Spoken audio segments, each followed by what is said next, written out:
রায়বাড়ির drawing রুমে তখন থমথমে পরিবেশ। শুভর চোখে মুখে আগুনের আভা। সে মোহনার দিকে এগিয়ে গিয়ে গর্জে ওঠে, শুভলক্ষ্মী আর তোমার দাদা মিলে আমার মেয়েকে সরিয়েছ, এটা আমি জেনে গেছি মোহনা। আজ কোনো মিথ্যে অজুহাত দিয়ে লাভ নেই। মনে করে দেখো সেই দিনগুলোর কথা, যখন তোমার পাশে কেউ ছিল না, এমনকি তোমার অতি প্রিয় সমিত না। পুরো ঘটনাটা জানতে লাইক দিয়ে সম্পূর্ণ ভিডিওটি দেখুন। নতুন আপডেট সবার আগে পেতে এখনই চ্যানেলটি সাবস্ক্রাইব করুন, ভিডিওটি শেয়ার করতে ভুলবেন না।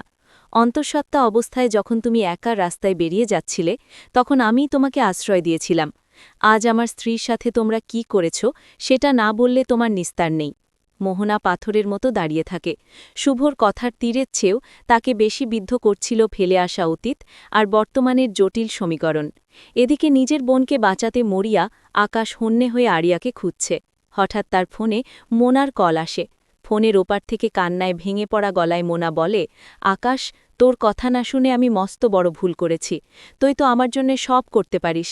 প্লিজ আকাশ, আমাকে এই নরক থেকে নিয়ে যা। আকাশ বিচলিত হয়ে প্রশ্ন করে, বল মোনা, কে তোর ক্ষতি করেছে? সমিত নাকি শুভলক্ষ্মী? আমি কাউকে ছাড়ব না। কিন্তু উত্তর আসার আগেই ওপার থেকে মোহনার এক তীক্ষ্ণ চিৎকার ভেসে আসে এবং ফোনটা কেটে যায়। আকাশের পায়ের তলা থেকে যেন মাটি সরে যায়। সে স্থির করে, আজ রাতেই সে রায়বাড়িতে ঢুকে সবকিছুর শেষ দেখে ছাড়বে। অন্যদিকে আরিয়া তখন নিজের ব্যাগ গুছিয়ে নিঃশব্দে রায়বাড়ি ছেড়ে চলে যাওয়ার প্রস্তুতি নিচ্ছে। তার চোখে জল।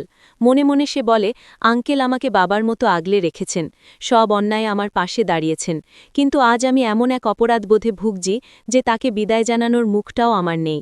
বিষণ্ণ মনে আরিয়া গেট দিয়ে বেরিয়ে যায়। ঠিক সেই মুহূর্তে ঝড়ের গতিতে বাড়িতে ঢোকে আকাশ।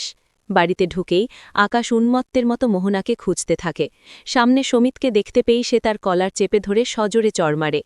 ঋদ্ধি পাশ থেকে আটকানোর চেষ্টা করলেও আকাশ তাকে সরিয়ে দেয়। আকাশের চিৎকার প্রতিধ্বনিত হয় সারা বাড়িতে। 20 বছর, 20টা বছর ধরে তোরা আমার বোনকে আমারই বিরুদ্ধে দাবার গুটি হিসেবে ব্যবহার করেছিস। আজ যখন তোদের স্বার্থ ফুরিয়ে গেছে, তখন তাকে ছুঁড়ে ফেলে দিচ্ছিস। এই 20 বছরের হিসেব নিতে এসেছি আমি। ঠিক তখনই সিঁড়ি দিয়ে ধীর পায়ে নেমে আসে মোহনা। তার চোখ দুটো লাল, কিন্তু তাতে কান্নার বদলে এক অদ্ভুত কাঠিন্য।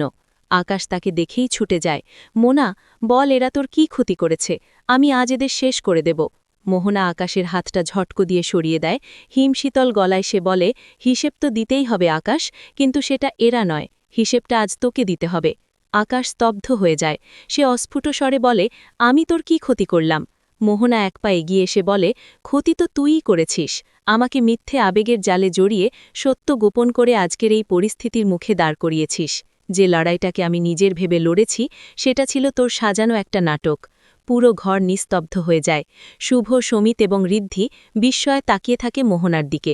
আকাশের বুঝতে বাকি থাকে না যে মোহনা এমন কিছু জেনে ফেলেছে যা সে কোনোদিন জানতে দিতে চায়নি।